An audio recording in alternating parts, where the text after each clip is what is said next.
The German automotive industry, a vital component of Germany's economy.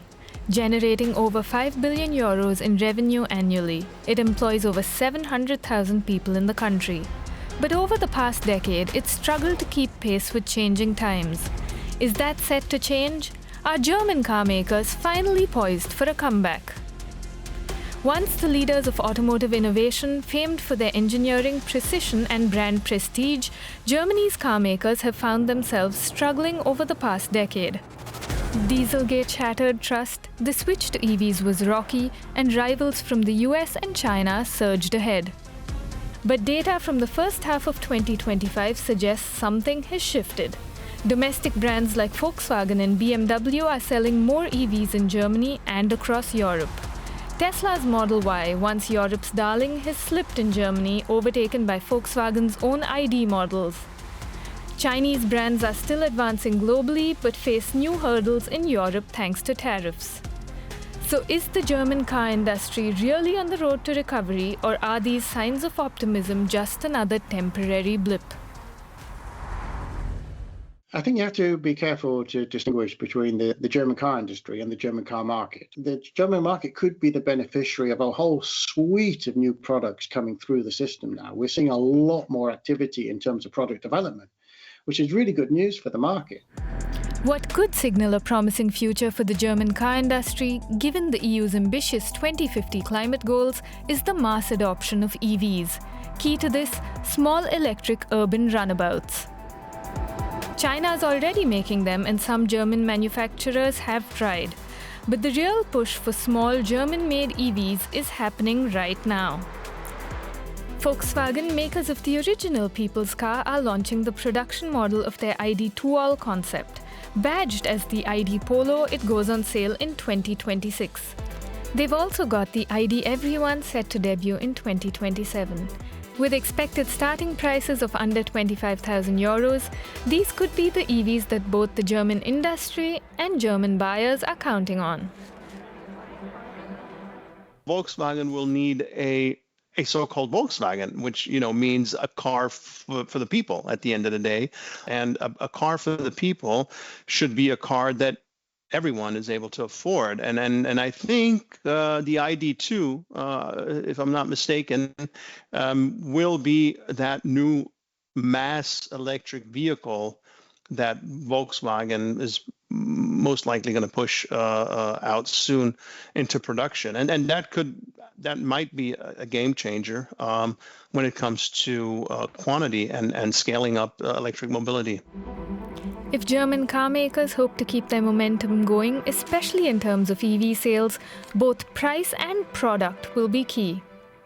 Belatedly, companies across Europe, not just in Germany, are beginning to appreciate that they must produce smaller, less powerful, less complex, less exotic, and cheaper cars that widespread consumers, mass consumers, would be prepared to accept.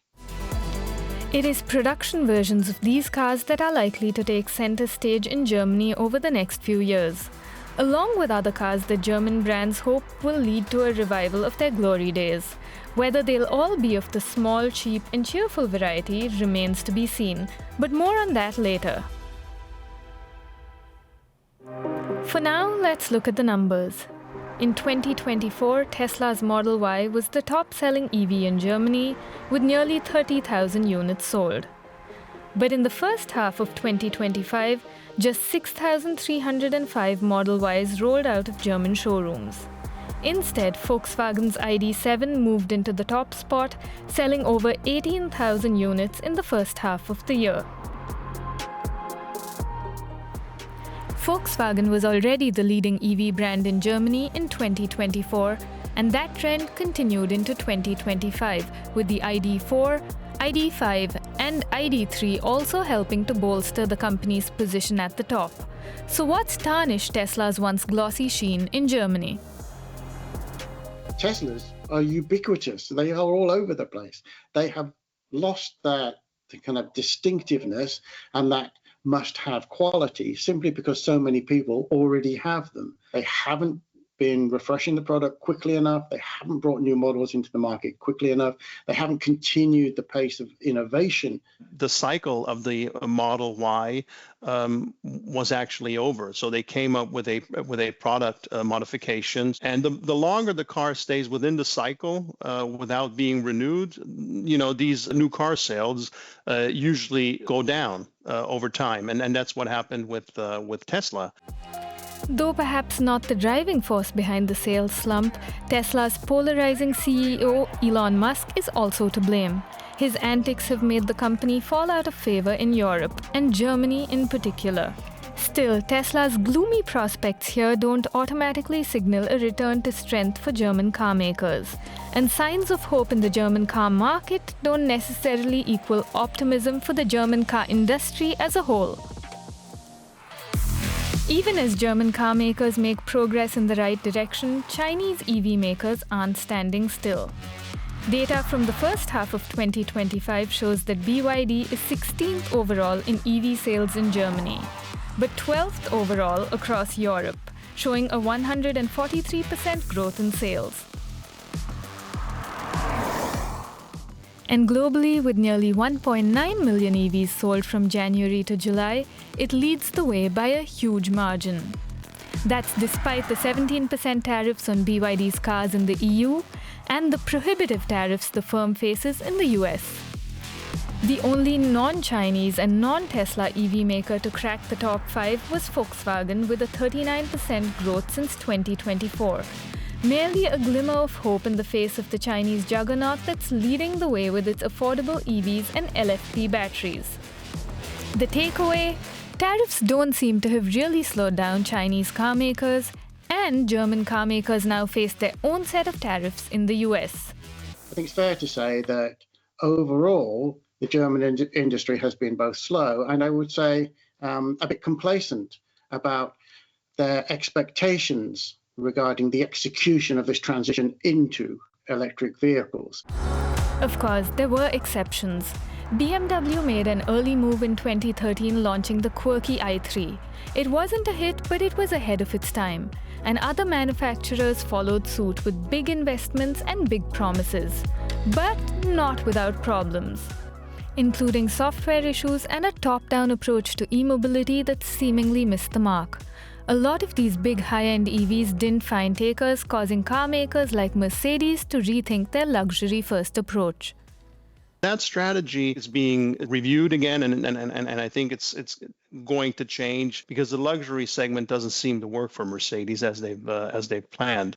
Luxury is more than just about the sophistication of the car, the price of the car, and so on. It's also about exclusivity. You cannot have mass volume presence with luxury because you erode that exclusivity. And so this is a very difficult line to tread for a company like Mercedes. And then there's the question of how to propel these luxury electric barges. It takes big batteries with a whole lot of power. Maybe the only way back to strength for the German auto industry, once built on making cars for the masses, is to return to its innovative roots.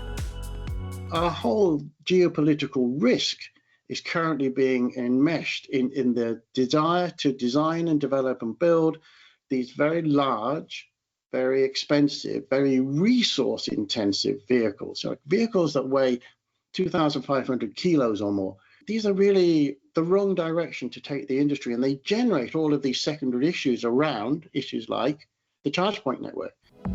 Which brings us to the driving force behind Europe's pivot to EVs, the EU's climate goals. The ban on sales of new ICE cars is set for 2035, just 10 years away. And by 2050, the EU aims to achieve carbon neutrality. EVs are a big part of that target. There's been sluggishness and missteps by German car makers, but the war in Ukraine, supply chain issues, and the closure of battery plants have also slowed things down. And with climate goals unchanged, charging infrastructure needs to be expanded rapidly to meet the EU's target of 3.5 million chargers across Europe by 2030. I think that we could speed up the infrastructure for charging within larger cities or within major highways. I think there's some room for improvement, definitely, yeah. Right now, it's fleet vehicles that are driving EV sales in Germany. Company cars get tax breaks which help cushion premium car makers. The European Union's CO2 emissions targets for fleets also mean that automakers must sell more EVs or pay penalties. But convincing private buyers to switch to EVs will be tougher. It will take innovative products that are also easy to use. Developing these is a feat the German automotive industry must achieve if it truly wants to return to its glory days. Market share alone is not the important measure. The important measure is profitability. And if the companies chase volume at the expense of profitability, they will have a problem. So, is Germany's car industry really on its way back? The numbers seen in the domestic car market say maybe. 2/3 of EVs registered in Germany this year boast a domestic badge. Volkswagen's ID.7 is outselling Tesla. Tariffs are slowing Chinese imports, and the next wave of smaller, cheaper models is on its way. But big questions remain. Private buyers are hesitant about EVs, charging gaps persist, and global competition isn't slowing down. I think they will prevail, the German car industry. And I think German cars in 10 years will be so much more digital and so much more electrified than we will that we have today. Looking at models that are coming out nowadays, we can already tell that the trend has been changing. If the industry does not fully embrace a rapid transition to electric vehicles, this industry in Europe is finished. It's as simple as that. It's an existential issue. So, comeback or blip? The truth lies somewhere in between. Can German car makers win over ordinary buyers who'll then purchase their EVs en masse? Only then can the German car industry claim to have truly found the road back.